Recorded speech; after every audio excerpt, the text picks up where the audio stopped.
कीट भक्षी पौधा को हम एक मांसाहारी पौधा कह सकते हैं। आपका क्वेश्चन भी इस तरह से आ सकता है, एक ऐसे पौधा का नाम बताइए जो पौधा मांसाहारी है, तो उसको हम कीट भक्षी पौधा बोल सकते हैं। अब कैसे जानेंगे ये मांसाहारी है? तो कीट भक्षी पौधा जो है, कीट भक्षी पौधा की जो पत्तियां होती है, उसकी पत्तियां पर, ये जो पत्तियां होती है उसकी पत्तियां पर नीचे में एक घड़ा टाइप का उसकी पत्तियां पर एक नीचे में घड़ा टाइप का डब्बा जैसे बनाया हुआ रचना होती है। किसके? कीट भक्षी पौधे के पत्तियां के शीर्ष मृदा पर, यानी जहां से पत्तियां खत्म होती है वहां पर प्रत्येक पत्तियां में ये होता है, प्रत्येक पत्तियों में ऐसा होता है जो ये एक संरचना होती है घड़ा की तरह। और इसमें क्या चीज भरा रहता है? रोम भरा रहता है इसमें रोम। और पेड़ पौधा की जो प्रत्येक पत्तियां में ये होता है, कीट भक्षी जो पौधा होता है उसके प्रत्येक पत्तियां में ये आकार का होता है, सेम ऐसे ही आकार का होता है। क्या होता है? कीड़ा मकोड़ा यहाँ आता है, कीट सब इसमें चले जाता है। बाबू एक बार जब इसमें चला गया तो दोबारा ये फिर वहां से निकल नहीं पाता है। रीजन क्या है? ये जो इसमें रोम भरा रहता है, ये रोम क्या करता है? उस कीड़ा को पचा लेता है। रोम क्या करता है? उस कीड़ा को पचा लेता है। अब पचाने के बाद वहीं से अपना भोजन प्राप्त कर लेता है ये पौधा।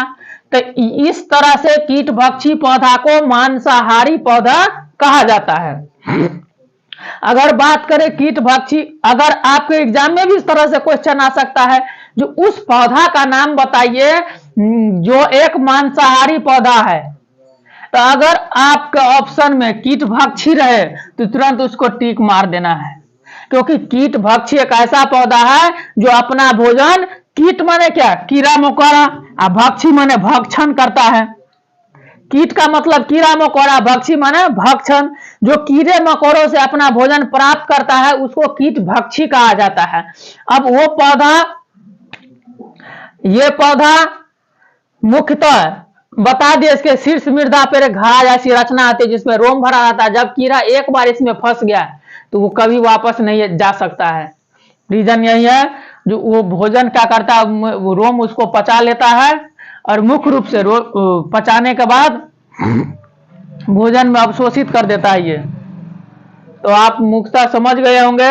अब अगर बात करें मृतजीवी पोषण का, मृतजीवी पोषण क्या है? मृतजीवी पोषण वैसा पोषण जिसमें जीव अपना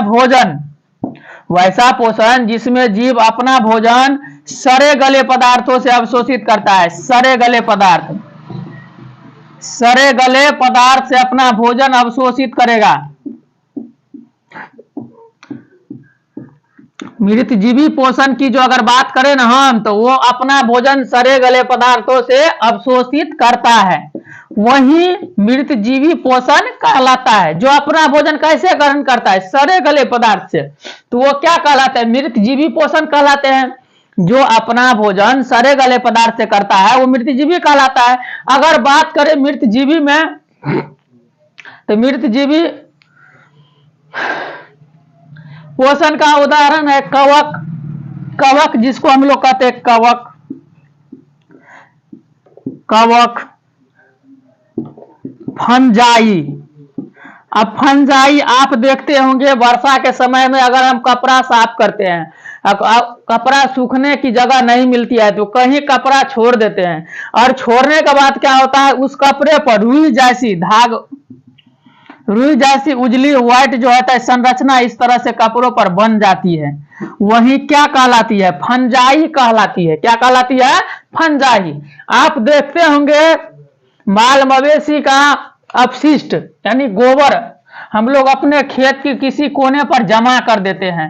गोबर जो है हम लोग खेत के किसी कोने पर जमा कर देते हैं। वहां पर मशरूम टाइप का आप जो कहते हैं कुकुरमुत्ता उसका नाम है, यानी गोबर छत्ता हम लोग बोलते हैं उसको। गोबर छत्ता जो है उस पर जमा यानी उग जाता है, गोबर छत्ता उस पर उग जाता है, उसमें भी मृतजीवी पोषण होता है। अब हम क्या करते हैं, घर में कोई ऐसे चीज बनाते हैं, अचार हो गया, अचार को हम लोग बहुत दिनों तक सुखाते नहीं है धूप में, तो उसमें भी फफूंद जम जाती है, इसको हम लोग कहते हैं फुफरी, उसी को फफूंद बोलता है, फंजाई बोलता है। वो क्या होता है, पेड़ पौधा के शेष भाग में उग जाता है, सॉरी पेड़ पौधा के शेष भाग में नहीं, वो सड़े गले पदार्थों में क्या होता है, माने जब अचार सड़ जाता है या विभिन्न प्रकार की चीजें ऐसी होती है जो सड़ जाती है, जिसमें नमी की मात्रा ज्यादा होने लगती है, तो उस पे फफूंद जम जाता है, यही रीजन है। चावल है, अब घर में भी सर्दियां लगती है, जैसे पानी धीरे धीरे ऊपर की ओर मतलब होता है घर में, तो अगर किसी मिट्टी की जो घर में अनाज रखने की जो बनाते हैं, उसमें भी क्या होती है, अंदर से चावल सड़ने लगता है। रीजन क्या है, नमी की मात्रा ज्यादा होती है, फफूंद बैठने लगता है, रीजन है। इसी तरह से पोषण, इस तरह से चैप्टर खत्म हुआ। पर अब बात करें स्वपोषण की, तो स्वपोषण तो बता दिए, जो अपना भोजन स्वयं संश्लेषित करेगा तो स्वपोषण कहलाएगा। जो भी पौधा है, पेड़ पौधा है, अपना भोजन खुद बनाएगा तो वो स्वपोषण कहलाएगा। और पेड़ पौधा में स्वपोषण की प्रक्रिया मुख्यतः प्रकाश संश्लेषण के क्रम में ही होता है। अगर पूछ दे पेड़ पौधा हरा क्यों होता है, तो पेड़ पौधा क्लोरोफिल के कारण ही हरा होता है, क्योंकि पेड़ पौधा में क्लोरोफिल पाया जाता है, इसीलिए पेड़ पौधा हरा होता है। अगर पेड़ पौधा में क्लोरोफिल नहीं पाया जाएगा ना, तो पेड़ पौधा हरा नहीं होगा। और जो पौधा पेड़ पौधा में क्लोरोफिल मिलता है, वो पेड़ पौधा उस पेड़ पौधा में प्रकाश संश्लेषण की प्रक्रिया होता है।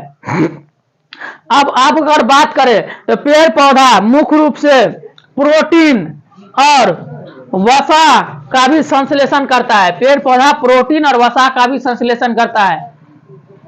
जल और खनिज के लवण के अलावा पेड़ पौधा प्रोटीन और वसा का भी सेवन करता है। अगर लिखा रहेगा आपके क्वेश्चन में पेड़ पौधा, क्या पेड़ पौधा प्रोटीन और वसा दोनों का सेवन करता है, तो हम कह सकते हैं हाँ, पेड़ पौधा प्रोटीन और वसा दोनों का सेवन करता है। प्रोटीन और वसा इन दोनों का सेवन करता है पेड़ पौधा। अब ज्यादातर सब पौधा तो नहीं कर पाता है, कुछ कुछ पौधा करता है, बहुत कम मात्रा में लेते हैं। ठीक है, बहुत बहुत धन्यवाद।